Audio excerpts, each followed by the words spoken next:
எல்லாம் நல்லா இருக்குங்களா? சரி, இன்னைக்கு வந்துங்க ஒரு கதை. ஒரு நாடு, அது வந்து ஒரு வினோதமான நாடு. அந்த வினோதமான நாடு அங்கே வந்து ஒரு வினோதமான சட்டம் வேறு இருக்குங்க. என்னன்னா, குடிமக்கள் யார் வேண்டாலும், அந்த நாட்டில் இருக்கக்கூடிய குடிமக்கள் யார் வேண்டாலும் மன்னராகிக்கலாம். ஆனால் அவங்க வந்து 5 வருஷத்துக்கு தான் மன்னராக இருக்க முடியும். அந்த 5 வருஷம் முடிஞ்சதுமே அவங்கள வந்து அந்த நாட்டுக்கு பக்கத்தில் ஒரு ஆறு ஓடுது, எல்லையில் ஒரு ஆறு ஓடுது. அந்த ஆறுக்கு அந்த பக்கம் ஒரு பெரிய காடு இருக்கு. அந்த காட்டில் வந்து கொடிய மிருகங்கள்லாம் வேற இருக்கு, பயங்கரமான கொடிய மிருகங்கள்லாம் வேற இருக்கு. அந்த மன்னராக இருந்தார்ல 5 வருஷம், அவர் வந்து ஒரு போட்டில் ஏற்றி அந்த பக்கம் கூட்டு போய் காட்டில் விட்டுருவாங்க. அந்த காட்டுக்குள்ள போயிட்டா வர முடியாது, அவ்வளோதான். அந்த கொடிய மிருகங்க அவரை சாப்பிட்ரும். அது ஒத்துக்கிட்டா யார் வேண்டாலும் அங்க மன்னராகலாம். ஆனா 5 வருஷத்துக்கு ஜாலியா அவங்க இஷ்டத்துக்கு மன்னரை ஆட்சி செய்யலாம். 5 வருஷம் முடிஞ்சதும் அவங்களை வந்து அந்த காட்டுக்குள்ள வந்து விட்டுருவாங்க. இதை ஏத்துக்கிட்ட யார் வேண்டாலும் அந்த நாட்டில் மன்னராகலாங்க. அதனால வந்து யாருமே பயப்படுவாங்க. ஆனா 5 வருஷம் இருந்து விட்டு அப்புறம் வந்து செத்து போயிடணுமே அப்படிங்கலாம் யாருமே பெரும்பாலும் ஏற்றுக்க மாட்டாங்க. ஒரு சிலர் தைரியமா என்னத்தை இங்க இருந்து வாழ்றோம், ஒரு 5 வருஷம் ஜாலியா மன்னராக இருந்துடலாம் அப்படிங்கிறதுக்காக ஏற்றுக்கிட்டு மன்னராகவும் வந்துடுறாங்க. அந்த மாதிரி பல பேர் வந்திருக்காங்க. வந்துதான் அவங்க காட்டுக்குள்ள விட்டுருவாங்க, அவ்வளோதான். அவர் என்ன ஆனார்னே தெரியாது. அப்படி இருக்கும்போது ஒருத்தர் வந்து நான் வந்து மன்னராருன்னு ஏற்றுக்கிட்டு வர்றாருங்க. அவர்கிட்ட வந்து அவங்க உள்ள சட்ட திட்டம்லாம் சொல்றாங்க, நீங்க 5 வருஷத்துக்கு உங்க இஷ்டத்துக்கு ஆட்சி செய்யலாங்க. 5 வருஷம் முடிஞ்சதும் உங்களை கொண்டு போய் அந்த ஆற்றுக்கு அந்த பக்கம் இருக்குல்ல, படகுல ஏற்றி கொண்டு போய் இந்த காட்டுக்குள்ள விட்டுருவோம். அந்த காட்டுக்குள்ள கொடிய மிருகங்கள்லாம் இருக்கு, அது வந்து உங்களை அடிச்சு சாப்பிட்டுரும். அதுக்கு ஒத்துக்கிட்டீங்கன்னா நீங்க மன்னராகலாம். இல்லை இல்லை, எனக்கு அதெல்லாம் தெரியும், நான் வந்து மன்னராக இருக்கேன், மன்னர் ஆகிறேன், நான் இருந்து 5 வருஷத்துக்கு வந்து ஆட்சி செய்யறேன் அப்படின்னு சொல்லி அவர் வந்து ஒத்துக்கிறாருங்க. சரின்னு சொல்லி அவருக்கு வந்து மன்னராக பதவியை கொடுத்துட்றாங்க. அவர் வந்து 5 வருஷம் வந்து மன்னராக இருக்கார். அந்த 5 வருஷம் முடிஞ்சதுமே அவரை வந்து அவரை தான் போய் அவனுங்களை காட்டுக்குள்ள சரி எல்லாம் ரெடி பண்ணுறாங்க. ரெடி பண்ணும்போது அவர் வந்து மற்றவங்கெல்லாம் வந்து அந்த நாள் நெருங்க வந்து மூஞ்சி அவங்களுக்கு மாறிடும். அச்சுச்சோம், இன்னும் 10 நாள் தானே இருக்கு, இன்னும் 5 நாள் நம்ம செத்து போயிடுவோம்னு சொல்லி அவங்களுக்கு வந்து ஒன்றுமே தோணாது, ஒரு மாதிரியாகவே இருப்பாங்க. ஆனால் இவர் சந்தோஷமா இருக்கார், பிரச்சனையே இல்லாமல் ஏதாவது நல்லா பேசிக்கிட்டால ஜாலியாக இருக்கார். என்னடா நாள் நெருங்கிச்சு, சரி இப்போ நாளைக்கு வந்து அவர் கொண்டு காட்டுக்குள்ள விடுற நாளுங்க. அவர் அப்பவும் சந்தோஷமாகவே இருக்கார். யாருக்குமே மக்களுக்கு ஒன்றுமே புரியல, அவரு ஹேப்பியாக இருக்கார், ஒன்றும் பிரச்சனை இல்லாமல் தைரியமாக இருக்கார். சரி கரெக்டாக நாளாச்சு, நாளானதான் அவர் வந்து எல்லாம் கூட்டிகிட்டு ஊர் அந்த நாட்டு மக்கள் பூரா கூட்டிகிட்டு ஆற்றுக்கரைக்கு வர்றாங்க.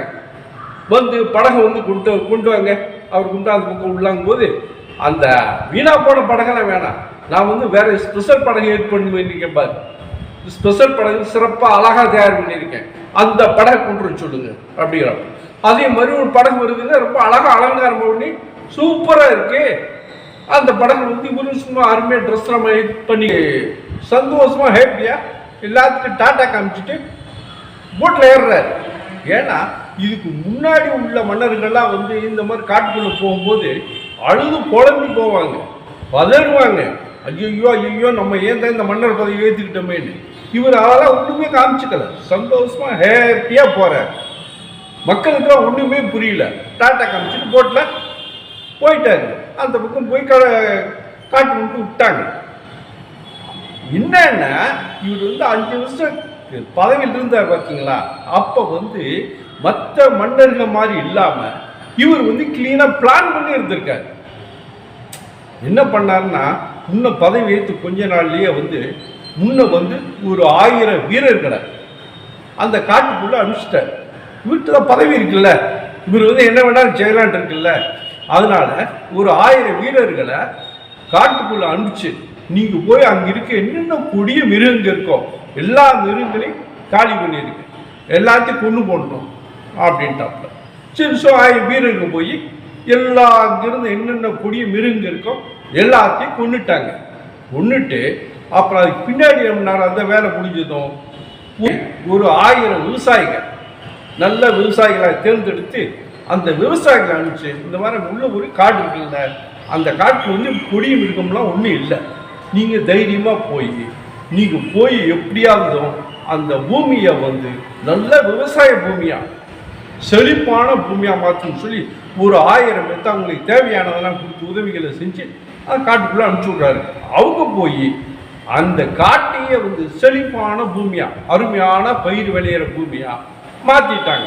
அப்புறம் அது முடிஞ்சது என்ன பண்ணாரு, ஒரு 1000 பேரை தேர்ந்தெடுத்து பொறியாளர்கள், இன்ஜினியர்கள், அதாவது ஒரு நகரத்தை வடிவமைக்கிறவங்க எல்லாம் இந்த மாதிரி வந்து ஒரு 1000 பேர்த்தை தேர்ந்தெடுத்து அந்த காட்டுக்குள்ளே அனுப்பிச்சுட்றாரு. அனுப்பிச்சுட்டு நீங்கள் அந்த காட்டில் சூப்பரான பில்டிங், மக்கள் ரசிக்கிற மாதிரி சூப்பரான பில்டிங்கும், ஒரு அரசர் தங்குற மாதிரி ஒரு நல்ல அரண்மனையும் உள்ளே வந்து உருவாக்கணும். அதுக்கு என்னென்ன உதவி வேணுமோ கேளுங்க, நான் தரையும் வாங்கிட்டு போய் அதை செய்யுங்க அப்படின்னு அவங்க வந்து உள்ளே போய் ஒரு பெரிய அழகான ஒரு நாட்டையே உருவாக்கிட்டாங்க. ஒரு நாட்டுக்கு என்னென்ன வேணும், அரண்மனை, மக்கள் குடியிருக்கிறதுக்கு, கடைகளுக்கு என்னென்ன வேணுமோ எல்லாத்தையுமே சூப்பராக உருவாக்கிட்டாங்க. உருவாக்கி அங்கேயே குடும்பத்தோடு போய் எல்லாமே தங்கிட்டாங்க. நல்லா வசதியாக இருக்கும், செழிப்பாக இருக்கு, எந்த கட்டுப்பாடும் இல்லை, அருமையாக இருக்கு, நல்ல வளமும் இருக்கு. அப்புறம் என்ன, அவங்களே போய் எல்லாம் குடும்பத்தோடு போய் அங்கேயே தங்கிட்டாங்க. இதெல்லாம் இவர் முன்னே ஏற்பாடு பண்ணிட்டு இப்போ வந்து காட்டுக்குள்ளே போகிறனால சந்தோஷமா போறார். ஏன்னா எல்லா வசதிகளும் உள்ள இருக்கு. உள்ள வந்து இவர் தான் அரசர், அந்த நாட்டுக்கு, அந்த புதிய நாட்டுக்கு இவர் தான் அரசர். அதனால வந்து சந்தோஷமா போறார்.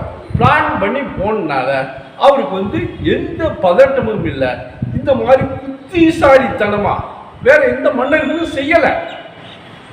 இவ்வளவு வந்து பிளான் பண்ணி அவங்க வந்து ஆட்சியில் இருந்தாங்களே தவிர அந்த கொடிய மிருகங்களை கொல்லணும் இந்த மாதிரி வந்து ஒரு யோசனை இல்லை.